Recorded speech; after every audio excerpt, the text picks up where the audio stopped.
Hello दोस्तों। आज हम रासायनिक अभिक्रिया एवं समीकरण चैप्टर के ऑब्जेक्टिव क्वेश्चंस को करने वाले हैं, जो कि एलपी, टेक्नीशियन, ग्रुप डी और एनटीपीसी जैसे रेलवे एग्जाम्स के लिए बहुत ही इम्पोर्टेंट है। तो चलिए शुरू करते हैं। पहला क्वेश्चन क्या कहता है? पहला क्वेश्चन कहता है कि चिप्स के पैकेट में कौन सी गैस भरी होती है। तो चिप्स के पैकेट में कौन सी गैस भरी होती है? नाइट्रोजन गैस भरी होती है, ऑक्सीजन गैस भरी होती है, कार्बन डाइऑक्साइड गैस भरी होती है, या फिर इनमें से कोई नहीं। तो चिप्स के पैकेट में कौन सी गैस भरी होती है? नाइट्रोजन गैस भरी होती है, यानी कि ऑप्शन ए करेक्ट हो जाएगा। हम क्या जानते हैं कि वायुमंडल में सबसे अधिक मात्रा में कौन सी गैस पाई जाती है? तो वो भी नाइट्रोजन गैस ही पाई जाती है। तो नाइट्रोजन गैस कितने परसेंट पाया जाता है? 78% पाया जाता है। नाइट्रोजन गैस 78% पाया जाता है। ऑक्सीजन कितने कितने परसेंट पाया जाता है? 21% पाया जाता है। कार्बन डाइऑक्साइड कितना पाया जाता है? 0.03% पाया जाता है। इस ऑक्सीजन को प्राण वायु भी कहा जाता है, और ये कार्बन डाइऑक्साइड गैस के कारण ही ग्रीन हाउस प्रभाव होती है। ग्रीन हाउस प्रभाव क्या होती है?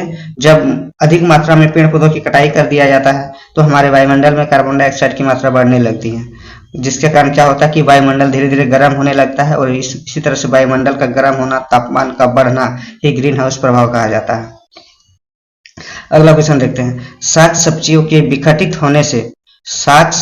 विघटित होने से कंपोस्ट बनना किस प्रकार की अभिक्रिया है? तो साग सब्जियों के विघटित होने से कंपोस्ट बनना किस प्रकार की अभिक्रिया है? ऊष्माक्षेपीय अभिक्रिया है, ऊष्माशोषी अभिक्रिया है, प्रतिस्थापन अभिक्रिया है, या फिर इनमें से कोई नहीं। तो साग सब्जियों के विघटित होकर कंपोस्ट बनना किस प्रकार की अभिक्रिया है?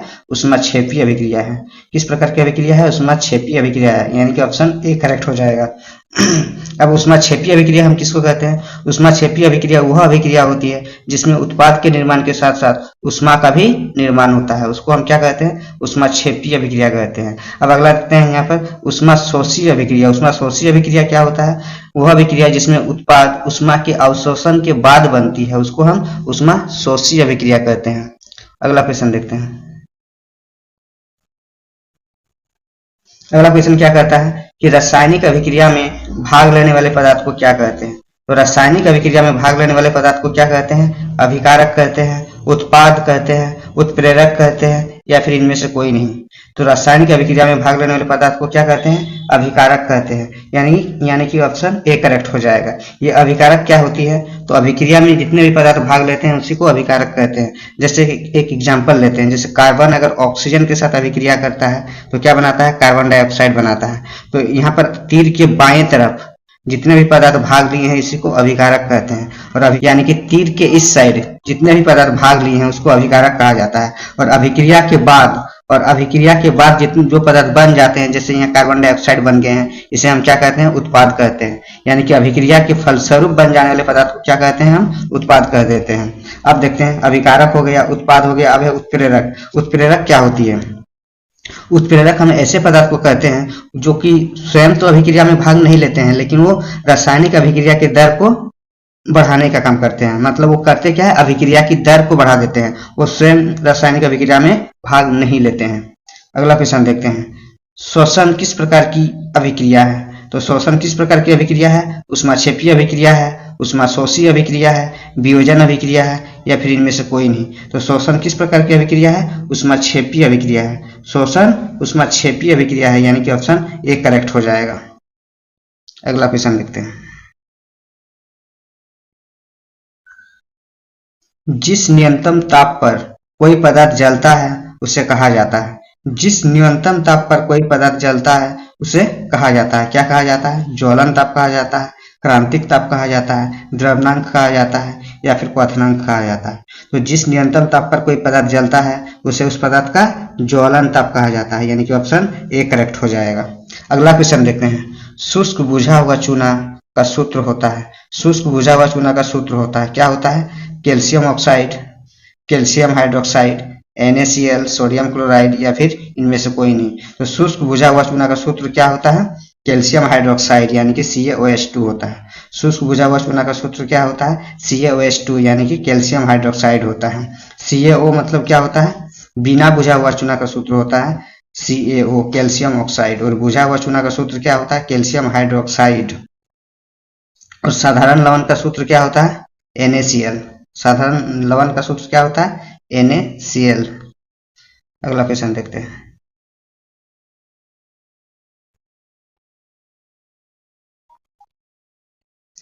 रेडॉक्स अभिक्रिया। रेडॉक्स अभिक्रिया में होती है, रेडॉक्स अभिक्रिया में क्या होती है? सिर्फ ऑक्सीकरण होती है, सिर्फ अवकरण होती है, ऑक्सीकरण एवं अवकरण दोनों होती है, या फिर इनमें से कोई नहीं। तो रेडॉक्स अभिक्रिया में क्या होती है? ऑक्सीकरण एवं अवकरण दोनों होती है, यानी कि ऑप्शन सी करेक्ट हो जाएगा। रेडॉक्स अभिक्रिया हम किसको बोलते हैं? वह अभिक्रिया जिसमें अपचयन एवं उपचयन क्रिया दोनों साथ साथ होती है। जिस अभिक्रिया में अपचयन एवं उपचयन दोनों साथ साथ होती है उसको हम रेडॉक्स अभिक्रिया कहते हैं। अगला क्वेश्चन देखते हैं। टू एच टू प्लस और टू रिएक्शन करके क्या बनाते हैं? 2H2O बनाते हैं। 2H2O बनाते हैं यानी कि हाइड्रोजन और ऑक्सीजन मिलके क्या बनाते हैं? जल बनाते हैं ना। तो हाइड्रोजन और ऑक्सीजन मिलके जल बनाते हैं, यानी कि दो अभिकारक मिलके एक उत्पाद बनाते हैं। तो जिस अभिक्रिया में दो अभिकारक मिलके एक उत्पाद बनाते हैं उस अभिक्रिया को हम क्या कहते हैं? संयोजन अभिक्रिया कहते हैं। क्वेश्चन हमसे ये पूछा गया है कि 2H2 प्लस O2 रिएक्शन करके 2H2O बनाते हैं, तो इस अभिक्रिया को हम किस प्रकार की अभिक्रिया कहते हैं? संयोजन अभिक्रिया कहते हैं, वियोजन अभिक्रिया कहते हैं, अवक्षेपण अभिक्रिया कहते हैं, या फिर इनमें से कोई नहीं। तो इसे हम किस प्रकार की अभिक्रिया कहते हैं? संयोजन अभिक्रिया कहते हैं, यानी कि ऑप्शन ए करेक्ट हो जाएगा। अब वियोजन अभिक्रिया क्या होता है? तो वियोजन अभिक्रिया सिर्फ इसके अपोजिट हो जाता है, इसके बिल्कुल अपोजिट हो जाता है। कैसे अपोजिट हो जाता है? इसमें किसी एकल पदार्थ के टूटने से दो या दो से अधिक उत्पाद का निर्माण होता है। अवक्षेपण में क्या होता है? अवक्षेपण अभिक्रिया में क्या होता है? इसमें अवक्षेप का निर्माण होता है। अगला क्वेश्चन देखते हैं।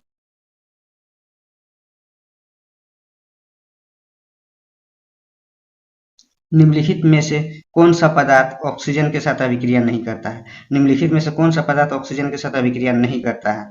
गोल्ड, तांबा, जिंक, पोटेशियम। तो कौन सा पदार्थ ऑक्सीजन के साथ अभिक्रिया नहीं करता है? तो गोल्ड हो जाएगा। गोल्ड ऑक्सीजन के साथ अभिक्रिया नहीं करता है। ये प्रकृति में मुक्त अवस्था में पाई जाती है, प्रकृति में मुक्त अवस्था में पाई जाती है, या फिर हम इसको बोल सकते हैं कि यह सबसे कम अभिक्रियाशील धातु है। सबसे कम अभिक्रियाशील धातु क्या है? गोल्ड है। और सबसे ज्यादा अभिक्रियाशील धातु की अगर बात करें तो क्या है? वो पोटेशियम है। सबसे ज्यादा अभिक्रियाशील धातु क्या है? पोटेशियम है। अगला क्वेश्चन देखते हैं। लोहे के ऊपर जिंक की परत चढ़ाने की क्रिया को क्या कहते हैं? तो लोहे के ऊपर जिंक की परत चढ़ाने की क्रिया को क्या कहते हैं? संक्षारण कहते हैं, गैल्वेनीकरण कहते हैं, विद्युत अपघटन कहते हैं, या फिर इनमें से कोई नहीं। तो लोहे के ऊपर जिंक की परत चढ़ाने की विधि को हम क्या कहते हैं? गैल्वेनीकरण कहते हैं, यानी कि ऑप्शन बी करेक्ट हो जाएगा। ये गैल्वेनीकरण क्या होता है?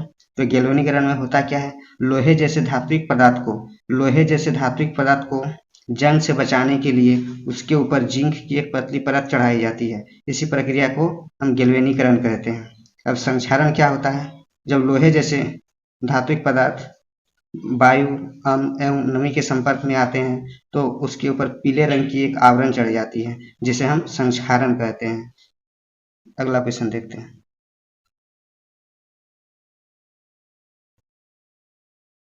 अवक्षेपण अवक्षेपण अभिक्रिया से किस प्रकार का लवण प्राप्त होता है?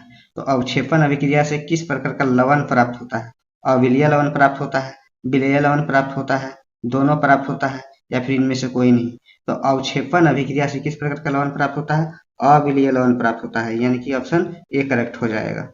अगला क्वेश्चन देखते हैं। शरीर में भोजन का पाचन किस प्रकार की अभिक्रिया है? तो शरीर में भोजन का पाचन किस प्रकार का अभिक्रिया है?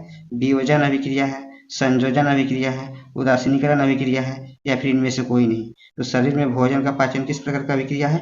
वियोजन अभिक्रिया है, यानी कि ऑप्शन ए करेक्ट हो जाएगा। अगला क्वेश्चन देखते हैं।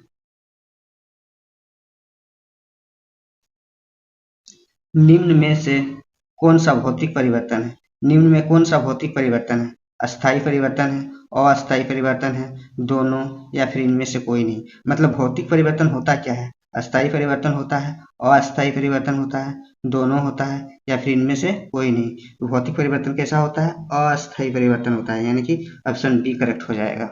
अगला क्वेश्चन देखते हैं। निम्न में से कौन सा रासायनिक परिवर्तन है? यानी कि रासायनिक परिवर्तन क्या होता है? अस्थायी परिवर्तन होता है, अस्थायी परिवर्तन होता है, दोनों होता है, या फिर इनमें से कोई नहीं। तो रासायनिक परिवर्तन क्या होता है? अस्थायी परिवर्तन होता है। अस्थायी परिवर्तन कहने का मतलब क्या है? इसमें परिवर्तन होने के बाद पुनः हम उसको उसी अवस्था में नहीं ला सकते हैं, यानी कि इसमें पूर्ण रूप से परिवर्तन हो जाता है, किसी नए पदार्थ का निर्माण हो जाता है। ठीक है। अगला क्वेश्चन को देखते हैं।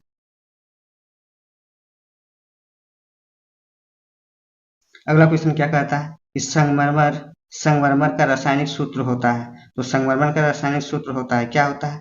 कैल्शियम कार्बोनेट होता है, कैल्शियम ऑक्साइड होता है, कैल्शियम हाइड्रोक्साइड होता है, या फिर इनमें से कोई नहीं। तो संगमरमर का रासायनिक सूत्र क्या होता है? कैल्शियम कार्बोनेट होता है, यानी कि CO3 सही आंसर हो जाएगा, ऑप्शन ए करेक्ट हो जाएगा। अब कैल्शियम ऑक्साइड क्या होता है?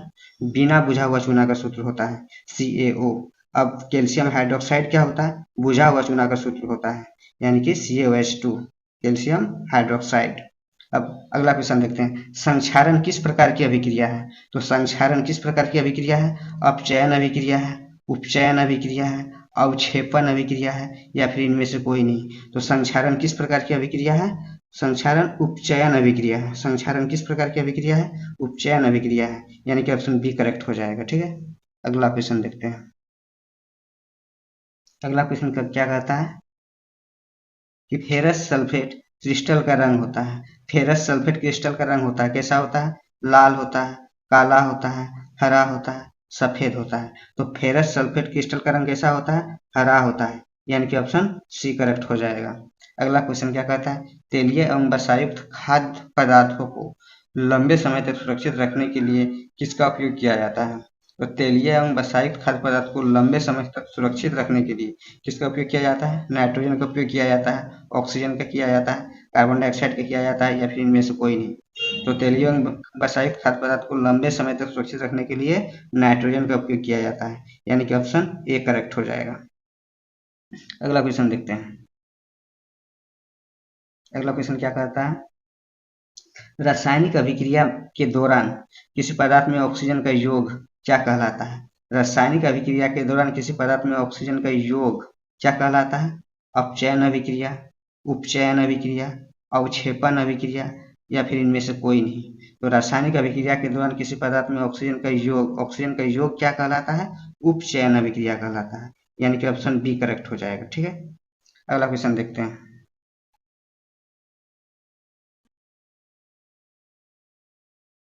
हम्म, अगला क्वेश्चन क्या कहता है, लोहे पर जंग लगने की क्रिया को क्या कहते हैं? लोहे पर जंग लगने की क्रिया को क्या कहते हैं? संक्षारण कहते हैं, विकृत गंधिता कहते हैं, दोनों कहते हैं, इनमें से कोई नहीं। तो लोहे पर जंग लगना क्या कहलाता है? संक्षारण कहा जाता है, यानी कि ऑप्शन ए करेक्ट हो जाएगा। ठीक है, अब अगला क्वेश्चन देखते हैं। उपचयन वह प्रक्रिया है जिसमें ऑक्सीजन की कमी होती है, ऑक्सीजन का योग होता है, हाइड्रोजन का योग होता है, या फिर इनमें से कोई नहीं। तो उपचयन प्रक्रिया में क्या होता है? तो उपचयन प्रक्रिया में क्या होता है? ऑक्सीजन का योग होता है, यानी कि ऑप्शन बी करेक्ट हो जाएगा। ठीक है, थैंक यू।